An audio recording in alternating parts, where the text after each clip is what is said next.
महाकुंभ के दौरान प्रयागराज का नजारा हर बार कुछ अलग होता है। गंगा, यमुना और अदृश्य सरस्वती के संगम पर हजारों साधु, सन्यासी और भक्तजन एकत्रित होते हैं। हर तरफ हर हर गंगे और जय गंगा माई की गूंज सुनाई देती है। इस बार का मेला कुछ खास था क्योंकि लोगों के बीच एक रहस्यमय संत की चर्चा हो रही थी, जिसे लोग कांटों वाले बाबा के नाम से जानते थे। कांटों वाले बाबा ने महाकुंभ के प्रारंभ से पहले ही संगम तट पर अपनी कुटिया बना ली थी। बाबा का स्वरूप इतना विचित्र और भयावह था कि लोग उन्हें देखकर सहम जाते थे। उनका पूरा शरीर कांटों से ढका हुआ था। सिर से लेकर पांव तक हर जगह तेज नुकीले कांटे चुभे हुए थे। उनके हाथों में एक त्रिशूल था और उनकी आंखें गहरी, डरावनी और रहस्यमयी थीं। बाबा न तो ज्यादा बोलते थे, न किसी से कोई संबंध रखते थे। लोग दूर से ही उनके दर्शन कर लेते थे, लेकिन करीब जाने की हिम्मत कोई नहीं करता था। उनके आसपास हमेशा एक रहस्यमयी सन्नाटा पसरा रहता था। कुछ लोग कहते थे कि कांटों वाले बाबा को शिव का अवतार माना जाता है। उनके शरीर पर जो कांटे हैं वे उनके तप और त्याग का प्रतीक हैं। कई भक्तों का दावा था कि बाबा किसी के भी भविष्य को जान सकते थे। कोई भी अगर उनसे अपनी समस्या लेकर जाता तो बाबा उसे समाधान का संकेत मात्र देकर भेज देते। बाबा से मिलने वाले लोगों का कहना था कि उनके पास एक अजीब सी शक्ति थी जो किसी को भी शांति और समाधान का अनुभव कराती थी। एक दिन एक वृद्ध महिला बाबा के पास पहुंची। उसकी आंखों में आंसू थे और उसकी आवाज कांप रही थी। उसने कांटों वाले बाबा से प्रार्थना की, बाबा, मेरे बेटे को कोई भयंकर रोग हो गया है। डॉक्टर भी हार मान चुके हैं। मुझे मदद चाहिए। बाबा ने अपनी आंखें बंद की और कुछ क्षण बाद बोले, गंगा के तट से एक काले पत्थर को उठाकर लाओ और उसे अपने बेटे के तकिए के नीचे रख दो। महिला ने बाबा की बात मानी। अगले ही दिन उसका बेटा चमत्कारिक रूप से ठीक हो गया। यह घटना पूरे मेला क्षेत्र में आग की तरह फैल गई। अब बाबा की चर्चा हर तरफ होने लगी। हर कोई उनकी रहस्यमयी शक्तियों को लेकर बातें करने लगा। एक दिन एक साधु बाबा के पास आया और पूछा, हे महात्मा, आपके शरीर पर ये कांटे क्यों हैं? आपका जीवन इतना कठिन क्यों दिखता है? बाबा ने अपनी आंखें खोली और साधु को देखकर बोले, ये कांटे मेरे पूर्व जन्म के पाप हैं। मैंने अपने पिछले जन्म में लोगों को बहुत कष्ट दिए। उन कष्टों के बदले में भगवान शिव ने मुझे इस जन्म में तपस्या और त्याग का मार्ग दिखाया। ये कांटे मेरे पापों का बोझ हैं। जब तक मेरे शरीर का हर कांटा खुद ब खुद गिर नहीं जाता, तब तक मेरी तपस्या पूरी नहीं होगी। साधु यह सुनकर चौंक गया। उसने पूछा, तो आपका यह तप कब समाप्त होगा? बाबा ने उत्तर दिया, जब मानव अपनी इच्छाओं और स्वार्थ को त्याग कर परमात्मा के मार्ग पर चलेगा, तब मेरे कांटे अपने आप गिर जाएंगे। महाकुंभ के अंतिम दिन बाबा ने घोषणा की कि वे अब संगम तट छोड़कर हिमालय की ओर प्रस्थान करेंगे। उनकी बात सुनकर हजारों भक्त उन्हें रोकने के लिए पहुंचे, लेकिन बाबा ने किसी की बात नहीं मानी। उन्होंने कहा, अब मेरी तपस्या का अगला चरण शुरू होगा। मैं वापस लौटूंगा जब मानवता पूरी तरह से अपनी आत्मा को पहचान लेगी। अगले दिन सुबह जब लोग बाबा की कुटिया में पहुंचे तो वहां केवल कांटों का एक ढेर पड़ा था। बाबा वहां नहीं थे। लोग मानने लगे कि बाबा अपने शरीर को त्याग कर महाप्रयाण कर चुके हैं। कांटों वाले बाबा की यह रहस्यमयी कथा आज भी प्रयागराज और महाकुंभ मेले में श्रद्धालुओं के बीच जिंदा है। कोई उन्हें शिव का दूत मानता है तो कोई तपस्वी योगी, लेकिन बाबा का संदेश हर किसी के लिए एक था, त्याग, तपस्या और मानवता के प्रति प्रेम ही जीवन का असली उद्देश्य है। कांटों वाले बाबा के हिमालय प्रस्थान के बाद संगम तट पर उनकी उपस्थिति की कमी हर किसी को खलने लगी, लेकिन उनकी रहस्यमयी घटनाओं की कहानियां समय के साथ और अधिक फैलने लगी। जो कांटे उनकी कुटिया में बचे हुए थे, उन्हें श्रद्धालुओं ने एकत्र कर संगम के पास एक छोटा मंदिर बना दिया।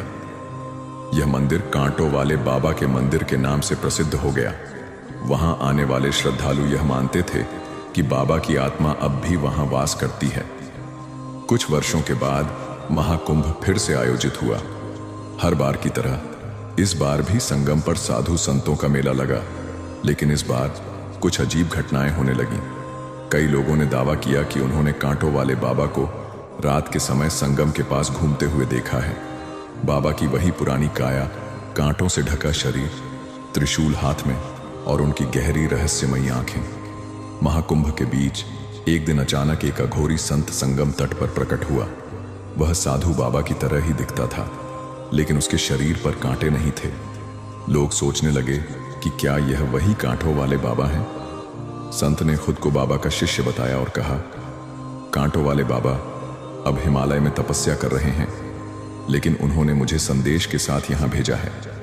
संत ने कहा, बाबा ने यह कहा है कि मानव जाति अभी भी अपनी इच्छाओं और अहंकार से मुक्त नहीं हुई है। बाबा का यह संदेश है कि अगर लोग सच्चे मन से संगम में स्नान करें और अपने भीतर की बुराइयों को त्यागें, तो वे उनकी ऊर्जा को महसूस कर पाएंगे। इस घोषणा के बाद कई श्रद्धालु उस अघोरी संत के पास अपनी समस्याएं लेकर आने लगे।